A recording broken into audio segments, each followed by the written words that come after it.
अक्सर सुनने को मिलता है पॉजिटिव रहो, लेकिन क्या हो अगर यही सलाह असल में हमें और दुखी कर रही हो। तो चलिए आज बात करते हैं मार्क मैनसन की उस किताब की जो हमें जिंदगी को एक बिल्कुल ही नए नजरिए से देखना सिखाएंगी। हम सबने सुना है हर हाल में मुस्कुराते रहना चाहिए। सोशल मीडिया पर तो हर कोई अपनी परफेक्ट जिंदगी दिखा रहा है, पर क्या ये हमेशा पॉजिटिव रहने का प्रेशर ही हमें अंदर से खोखला कर रहा है? और यही किताब हमें मजबूर करती है कि हम इस मुश्किल सवाल का सामना करें। तो सबसे पहली और बड़ी बात जो ये किताब कहती है वो ये है कि हम एक पॉजिटिविटी ट्रैप में फंस गए हैं।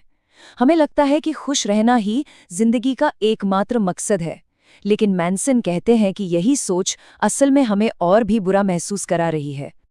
इसे कहा गया है the feedback loop from hello.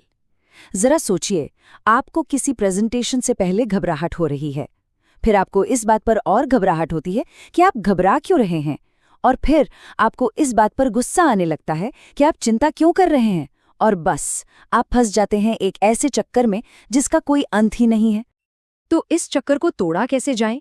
Manson का जवाब है, अपनी नेगेटिव फीलिंग से लड़ना बंद कर दो। जब हम अपनी चिंता, अपने डर या अपने दुख को अपना लेते हैं तो हम उससे उसकी ताकत छीन लेते हैं। उन्हें महसूस करना ठीक है, असल में यही आगे बढ़ने का पहला कदम है। चलिए अब आते हैं किताब के सबसे कंट्रोवर्शियल आइडिया पर, कोशिश मत करो। सुनने में यह हार मानने जैसा लगता है ना, लेकिन इसके पीछे एक बहुत गहरा और पावरफुल मैसेज छिपा हुआ है।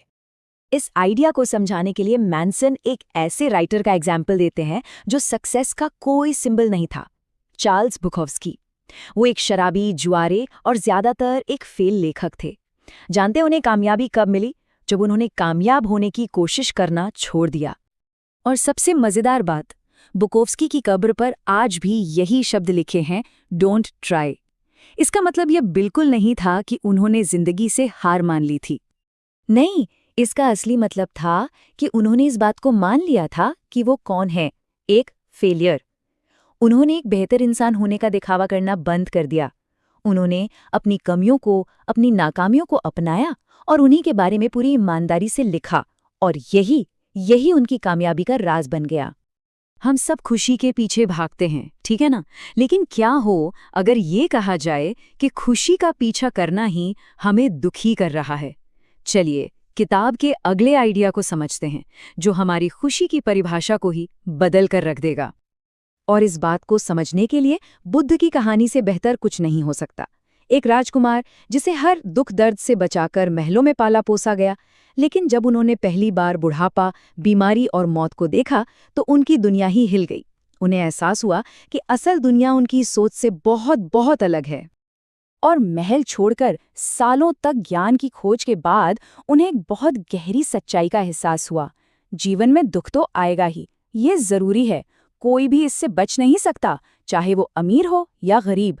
दर्द जिंदगी का एक ऐसा हिस्सा है जिसे अलग नहीं किया जा सकता। और बस यही मैनसन का मेन पॉइंट है। सच्ची खुशी एक प्रॉब्लम फ्री जिंदगी में नहीं है, बल्कि उन प्रॉब्लम्स को सॉल्व करने में है जिन्हें आप चुनते हैं। खुशी कोई मंजिल नहीं है, ये तो एक सफर है। अच्छा, अगर दर्द और पीड़ा से बचा नहीं जा सकता तो क्या इसका मतलब ये है कि हमें बस इसे सहते रहना चाहिए? बिल्कुल नहीं। किताब कहती है कि दर्द की भी एक कीमत हो सकती है, वो कीमती हो सकता है, लेकिन तभी जब उसका कोई मतलब हो। आइए समझते हैं ये कैसे होता है। हिरू ओनोडा की कहानी को ही ले लीजिए, एक अविश्वसनीय कहानी है। वो वर्ल्ड वॉर II के एक जापानी सैनिक थे। युद्ध खत्म होने के लगभग 30 साल बाद तक वो फिलीपींस के एक जंगल में छिपे रहे, ये सोचते हुए कि लड़ाई अभी भी जारी है। उन्होंने अपने ऑर्डर्स के प्रति वफादार रहने के लिए बेहिसाब तकलीफें सहीं। उन्होंने ये दर्द इसलिए सहा क्योंकि वो एक ऐसे मकसद में यकीन रखते थे जो उनके लिए बहुत बड़ा था। तो यहाँ से सीखने वाली सबसे ज़रूरी बात यह है, सवाल ये नहीं है कि दर्द से कैसे बचें, बल्कि सवाल ये है कि आप किस दर्द को सहने के लिए तैयार हैं। क्या एक कामयाब बिजनेसमैन बनने के लिए रातों की नींद कुर्बान करने को तैयार हैं, या एक महान आर्टिस्ट बनने के लिए बार बार रिजेक्शन झेलने को तैयार हैं? मतलब हमें उन संघर्षों को चुनना है जो हमारे लिए मायने रखते हैं। पर यहाँ एक बहुत ज़रूरी सवाल उठता है, क्या हर तरह का दुख हमें वाकई में मजबूत बनाता है? और इसका सीधा सा जवाब है नहीं। ये समझना बहुत जरूरी है कि हर दुख हमें मजबूत नहीं बनाता। कुछ तजुर्बे सिर्फ दर्दनाक होते हैं। वो बिना किसी पॉजिटिव नतीजे के दिलो दिमाग पर गहरा सदमा छोड़ सकते हैं।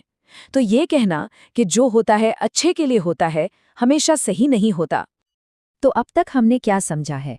हमें नेगेटिव फीलिंग्स को स्वीकार करना है, खुशी के पीछे भागना बंद करना है और उन संघर्षों को चुनना है जो हमारे लिए मायने रखते हैं।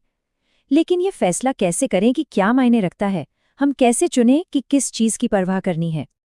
और यहीं पर इस किताब का पूरा सार, पूरा निचोड़ छिपा है।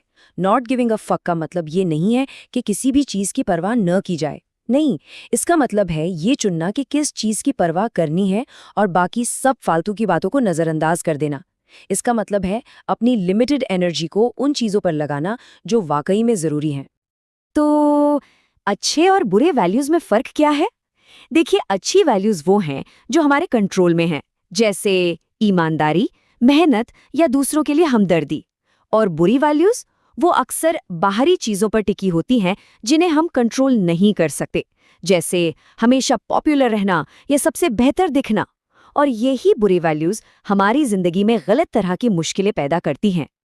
तो आखिर में किताब का जो सेंट्रल मैसेज है वो ये है कि एक अच्छी ज़िंदगी वो नहीं जिसमें कोई प्रॉब्लम ना हो, बल्कि एक अच्छी ज़िंदगी वो है जिसमें बेटर प्रॉब्लम्स हों। और बेटर प्रॉब्लम्स कहाँ से आती हैं? बेटर वैल्यूज़ चुनने से। तो हम आपको इसी सवाल के साथ छोड़कर जा रहे हैं। एक बेहतर जिंदगी के लिए आप कौन से संघर्ष चुन रहे हैं? कौन सी समस्याओं को सुलझाने में आपको खुशी मिलती है?